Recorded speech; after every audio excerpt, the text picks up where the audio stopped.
Hello, welcome back to the channel. Today we're going to spray the cylinder, the bottom end here, and some. I like to use the high heat ultra.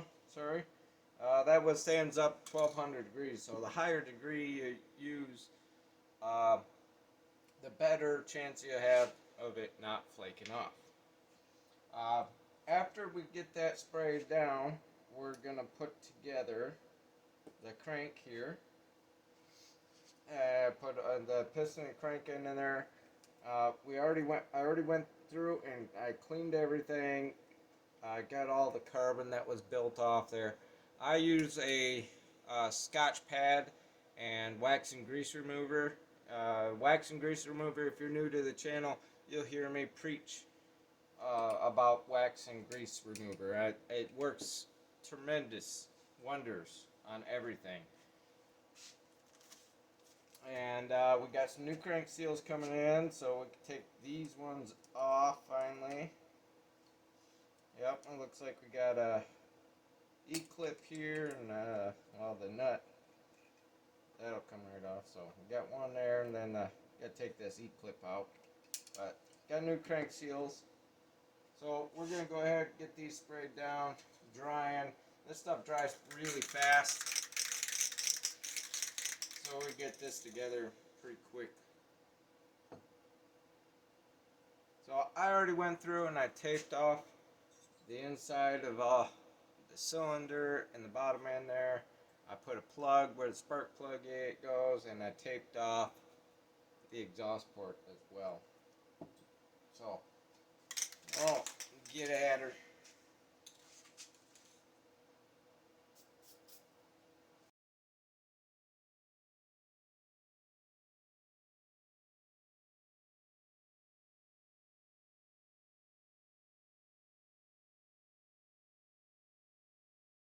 You can see we got a nice, good, even coverage. It won't be shiny. This is a kind of a flat black paint. And then as it heats up, this is heat activated.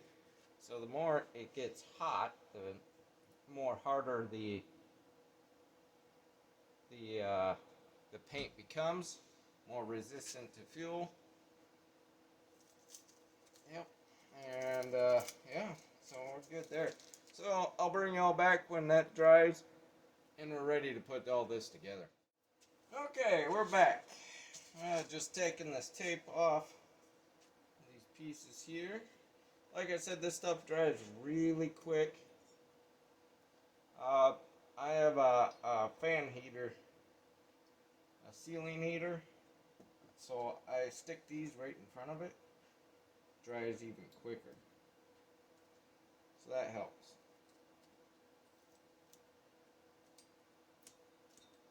Alright, so we got everything off. So next, we got our new seals here. We got our bolts. Make sure you have those ready. Impact ready. Got all our sealants, our lock thread, lock, sorry, whatever you want to call it. Make sure you clean off your bolts before you start this. You want to make sure you have good, clean bolts to put on your thread lock. That way it's nice and clean, and you make sure it does its job. Alright, got my oil here. I got some little bit of grease here for our seals. I like to pack the inside of the seals with the grease. So I went through and I cleaned the heck out of this crank. So when you do that, you want to make sure you grease your bearings up or oil your bearings. I like to use, you can use 30 weight. I like to use 2-cycle oil. It definitely seems to help a lot. So when you're doing these, give a good spin. You'll start to see they start to slow down just a little bit with that oil in there. If they drip, that's okay, that's good. It means you got enough oil in there.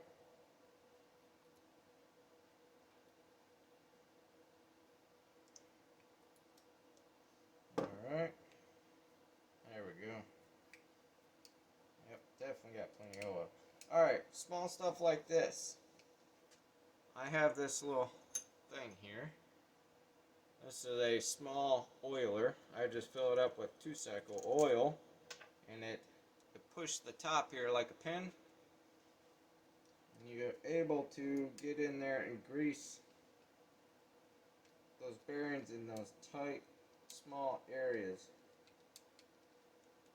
Very little comes out. I gotta send one of these to Tin Man. I keep forgetting to get that out the door. Alright, so I'll just give it a little bit of a spin here. Don't be afraid to get messy. I really need to get some more grease because I am about out. Won't need a whole lot. I put some on a little screwdriver and just go around and just pack it. And if you ever done wheel bearings, it's kind of similar to that. At least that's what it reminds me of.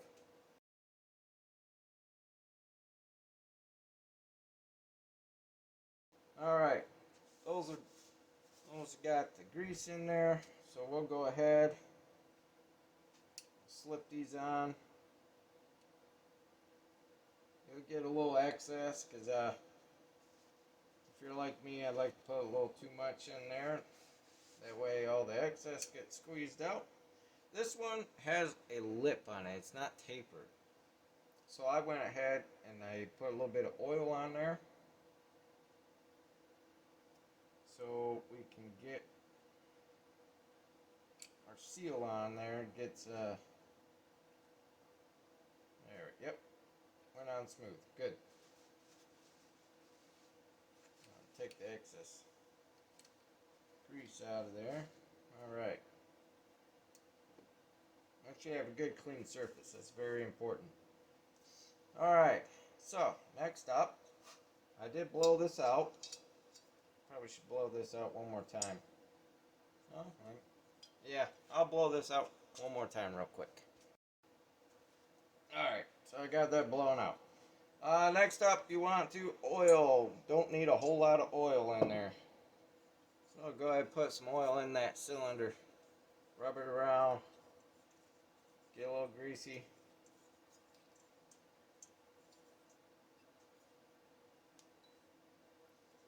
Alright. Next, we'll get the piston. I like to get the ring. I start off with the ring. And when you have too much in the ring pocket, again, you can work it on the outside. You don't really need all that on there, but it'll burn out. If you have too much in there, go ahead. If you feel like you have too much, go ahead, get it out. Alright, we'll make sure our ring is lined up to the pin on the piston. Alright, looking good. Alright, now, you got your ring opening, right? You got your gap. You want that pointing away of your exhaust here. So here's your exhaust. We're going to point the ring gap the opposite direction. Always want your opening of your ring gap to be in the opposite direction of your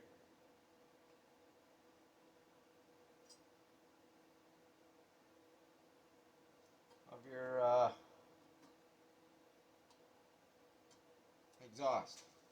Sorry, I was concentrating there.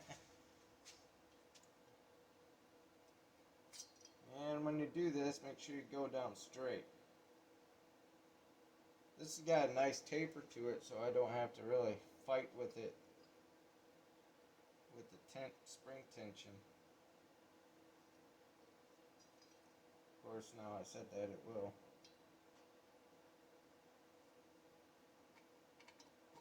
Alright, I'm going to go down just a little bit so everything rests where it's not going to touch on all that. Okay, next off, at this point, I like to double clean my edges of my seals so they don't have oil or grease or whatever on there.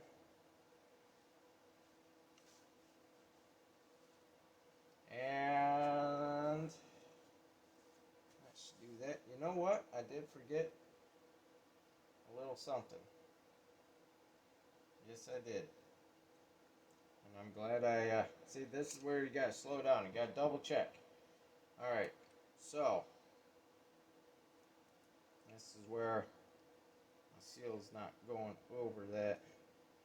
Little trick, if you have like, this one has this little E-clip that goes on the outside of that crank seal, so you have a gap, right? A lot of times you can put a little piece of tape around that gap so your seal does not catch that gap or get caught in that gap like this is now. So don't want to force it. Take your time. Get that seal over that little gap. Come on.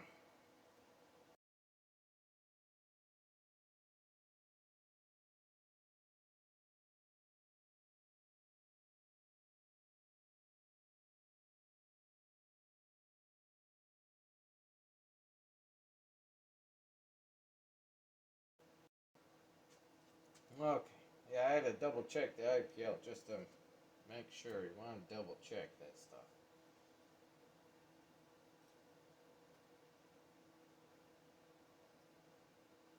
Alright.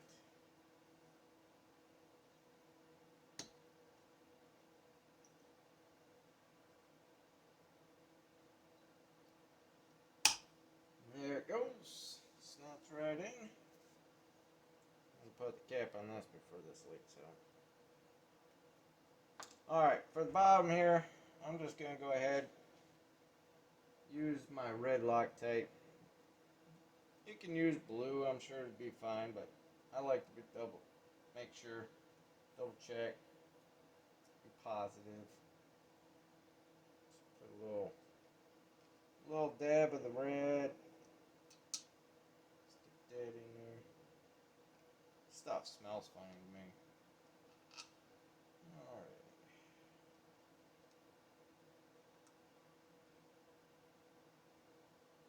Stuff comes out quick. Jeez. Alright.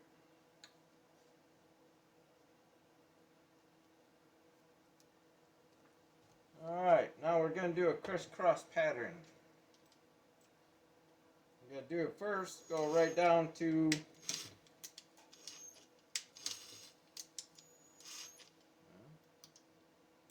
don't like that feel. Just go down to the casing real quick, that's it. Alright, that side's a little on the crooked side. So I'm going to back this one up. Sometimes your surface will be back and forth, you know, so you want to make sure, there it goes, make sure it's even. Go in reverse, and then go forward, double check, nope. Alright, what's going on here? Something's off here. Okay, well, I got all that done. Unfortunately, I forgot to push the button on the phone or the camera, so I apologize. Stick that back on there before we lose it. So, yes, I ended up cleaning it up and torqued them down. Yeah, that was my bad. Sorry.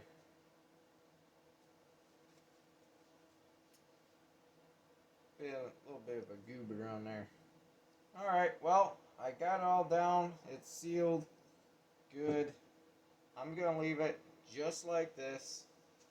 Let it dry, cure up, and whatnot. So, next step would be, we got to paint up the rest of these pieces, and then we'll be on to assembly here. Well, folks, I hope that you enjoy this little video. It's just a simple, quick paint and cylinder assembly. Nice and smooth. Yes, I like that. Yep, we are golden. But yeah, I hope you all enjoyed this video. Leave this upside down, let the oil drain.